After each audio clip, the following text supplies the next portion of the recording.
My name's Ira Katznelson. I teach political science and history at Columbia University.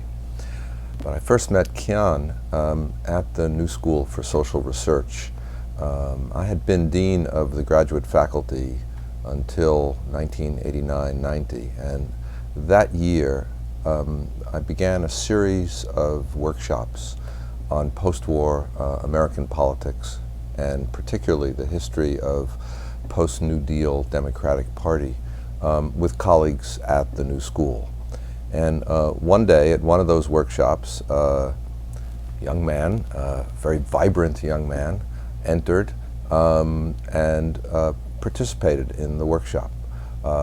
He came up to me after the workshop, introduced himself as a graduate student in urban planning and design at Columbia University, and told me that he was beginning to think about a doctoral dissertation, some of which was going to be a critical assessment of my work.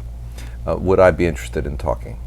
We then had a number of long conversations, and I discovered what so many of us know, that Kian's a person of luminous intelligence, moral commitment, and fierce desire to understand the world and to make it better. I soon enlisted in his dissertation committee and emerged as his sponsor. As it turned out, I moved to Columbia just as he was finishing his doctoral dissertation. So I participated in what was one of the most thoughtful dissertation defenses I've ever participated in some 4 decades of teaching and instruction. That dissertation, much revised, became his excellent book on the promise of the city, which still stands as one of the leading, arguably the best, critical theoretical account of work on urban politics done in the past 2 decades. I'm very proud to have been Kian's teacher and to have participated a bit in his education, but more to the point, I've learned more from him as his teacher than I'm sure he learned from me.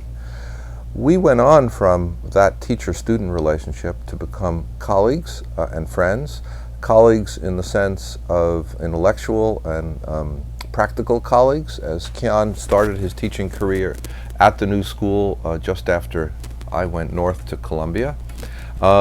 We met often to talk about teaching, research, scholarship. My sense of him as a person, as an intellectual, and as a person committed to Iran grew over that period of time. And I recall vividly Kian's reports to me after making a series of visits to his home country, to Iran, when he was teaching at the New School. He was keenly committed to the Iranian people, to reform efforts at the local level, to efforts to make Iran as successful a country as it possibly could be. And we discussed, as friends now, his decision to return to live in Iran, to work in Iran, to help build Iran as a vibrant society. And the impression I've had throughout from Kian is one of a profound and deep commitment to the country, to his people, and to its possibilities. And there isn't the slightest chance that he would have acted in any way to have harmed the country or his people. And it's for that reason that it's particularly troubling that he's been detained, troubling to so many of us who know him personally, but troubling more broadly.